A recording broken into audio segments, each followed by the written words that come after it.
Alright operators, if you're new to Arena Breakout on PC, listen up. In this video, we're taking a detailed look at the Valley. With any luck, it'll help you strike it rich out here in the Dark Zone. Overview.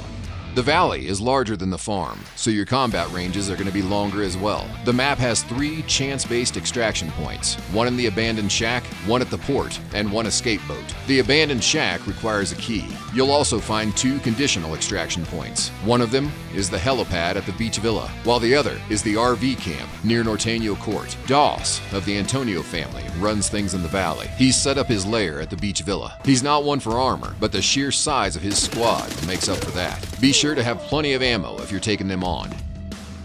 Loot distribution. The most valuable loot in the Valley is concentrated in the center of the map, with Doss's beach villa in the south of the richest area. Every single room in the villa, from the yard to the main bedroom, is chock full of loot. The second floor of the guest house in back has a free safe and weapon case. The best loot can be found in Doss's bedrooms, though the master bedroom requires a key to open.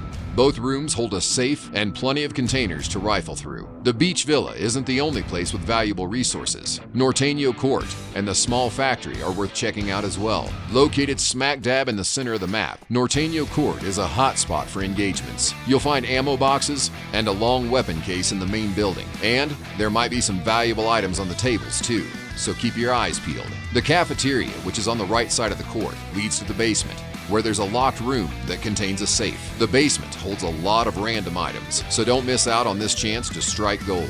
The small factory is in the northern section of the Valley. There are some supplies that can be looted on the floors above ground, but the real jackpot is in the basement. Take the stairs in the workshop on the first floor to head down and you'll find the nursery, where there's a safe and a premium weapon case. Then there's the locked archives, where you'll find a safe and large weapon case. The factory's dressing room also requires a key and contains a safe. The basement's rooms are a maze of connections, and the hallways are dark, so watch out for players hiding in the shadows. Those 3 spots are where you'll find the high-tier loot in the Valley. Next, we'll go over the mid-tier offerings. The port in the bottom left corner of the map also includes the dock, warehouse, and staff living quarters. The warehouse has 2 floors and many weapon cases and ammo boxes inside. Next to it are the staff living quarters, where there's a locked room containing a safe, and there are plenty of weapon cases, document boxes, and suitcases near the dock. But the area is open on all sides and doesn't have much cover. It's best to lay low when looting here.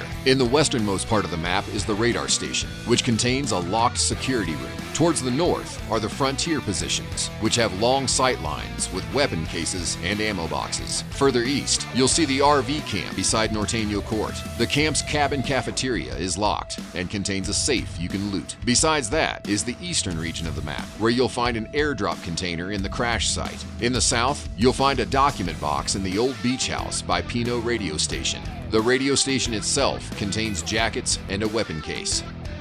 Strategy.